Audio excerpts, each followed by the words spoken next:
Hello everyone, Dead Spikes here. Today I am making a video talking about my favorite weapon in the game so far. It's not exactly the strongest weapon in the game, but it is really fun to use. It is the Dancer Sword. It looks really awesome. It reminds me a lot of Darth Maul from Star Wars, and he had my favorite lightsaber. If you've never watched one of my build videos yet, I will basically be showing some gameplay to try to persuade you to use the said weapon or build. Then I will go over a very in-depth guide on everything that I run with it and why. Our subscribed to not subscribed rate is very, very low. We are at 88% not subscribed. So I ask you guys again, if this is not the first video you've watched of mine, you're enjoying my content, I'd really appreciate it if you punch that subscribe button. Let's get those numbers up. That way you guys will know when my next video goes live. You won't have to go search for it because I know you're going to want to watch it.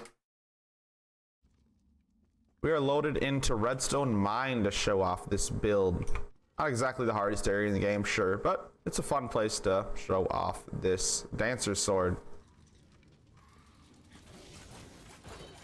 A lot like a Whirlwind, that's kind of the class I would put it into.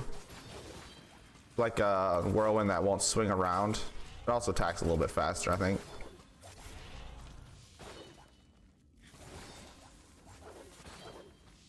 I do use this weapon quite a bit. I swap between this, my Whirlwind, and my Heart Stealer for mobbing, depending on what I'm feeling at the time. All three of them work very well.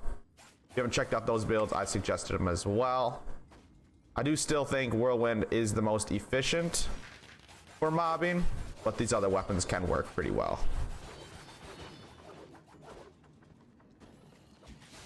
By the way, I still not got my Wither armor to drop yet, so sadly I still cannot make my soul build. I'm trying my hardest, guys. Being quite a pain. I'm hoping to make you guys a soul build soon. I'm really trying to get to it, but not dropping for me. All right, we can showcase some ad killing here with this Dancer Sword.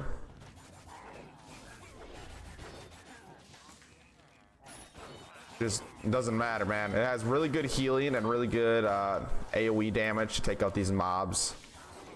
Pretty much exactly what you want for a mobbing weapon. Not exactly the best boss weapon, because it's made for mobbing with the rolls I got. You got the good rolls for bossing. It could be decent for bossing, I'd imagine. I would try it. It's about in the dagger stage. It's actually a unique cutlass, which is interesting. I was pretty silly at first, and I thought it was a glaive. I don't know why, but I really thought it was a glaive for a long time. Very, very fun weapon to use. Don't just trash this weapon. Some people do. They're just like, you know what, Dancer Sword, terrible. I get way too many of them. No, you're missing out, man. It's a fun weapon to use. As you can see, it can one-shot.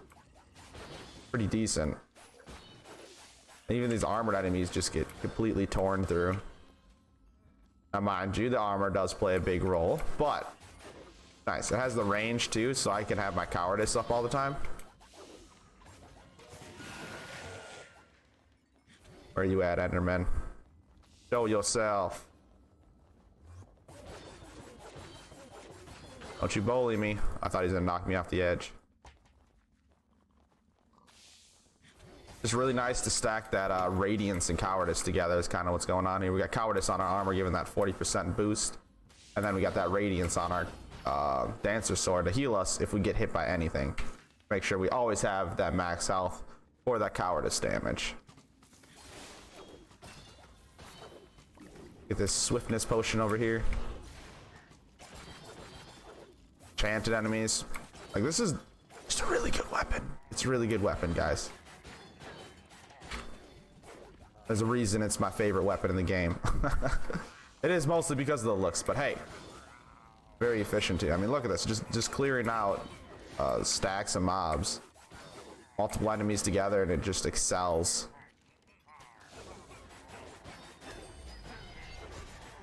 Just amazing. I mean, I don't think I've even gotten low on health once.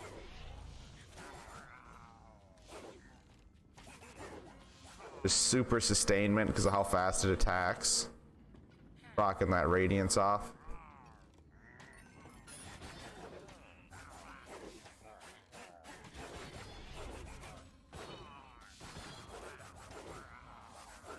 There we go. We got two little enemies left over here. We'll try it out on the boss too, just cause since we're going through this so easily. We got one guy left over here.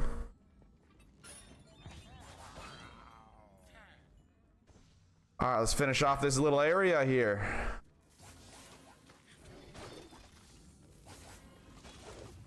Ow.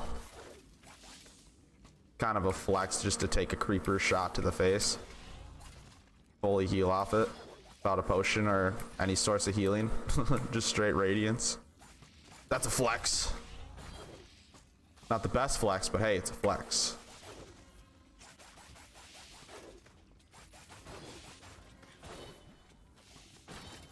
All right, now we're coming up on the boss. Like a boss. Armored enemies here for the end.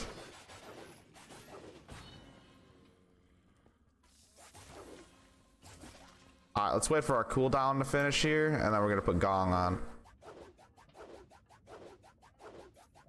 All right, let's throw Gong on. We're not gonna use our rocket. I mean, we could, but I want this to be pure Dancer Sword damage. I mean, I stand with my point, man. It's just a really good weapon. It can be used for both. Actually, it does bossing a lot better than Whirlwind, which makes me wonder. It might do better single target damage than the Whirlwind. That was pretty insane. But I guess that's because of the Gong. That'll do it for the showcase on the Dancer Sword. Now let's go over everything we're running on the build. All right, so for this build, we are running the Dancer Sword. Thing looks really awesome. I guess I'm just obsessed with these kind of weapons because I like to use the weapon that looks like this on Dark Souls 2 a lot as well. I don't remember the name of it off the top of my head. Red Iron Twin Blade. I guess I just really like the style of these kinds of double-bladed weapons. But on this Dancer Sword, we're running pretty much what you'd expect, I think. Radiance, Swirling Crit. Very standard mobbing enchantments for faster weapons. There is something you could try. You could try dropping Crit for rampaging or slightly swirling for rampaging. That might be better. I do highly suggest Radiance over Leeching for sustainment. Yeah, there you go. That's kind of the weapon right there. You haven't saw my new Renegade armor yet. I am running Cowardice and Cooldown.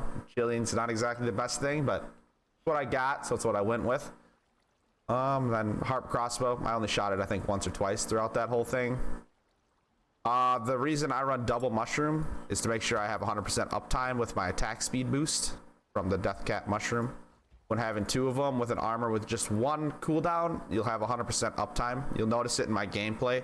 I swap between them. When one hits half, I hit the other one, and it's back and forth. They don't stack, and neither do Gongs stack. I get asked that a lot. Gongs don't stack either, but they'll reset the timers on them so they last longer, which is nice. I'm running Firework. That's the just in case I get overwhelmed with enemies, or maybe there's some enchanted enemies in front of me. That'll do it for this video. If you enjoyed it, please make sure to hit that thumbs up button. Make sure to subscribe to the channel for some more helpful content like this. I hope to see you guys in the stream. That's what that was right there, by the way. Someone just followed me on Twitch. It's in the pinned comment down below. Hope you guys have a wonderful day and enjoy the Dancer Sword. It's a very amazing weapon. I will see you in the next video. Spikes out.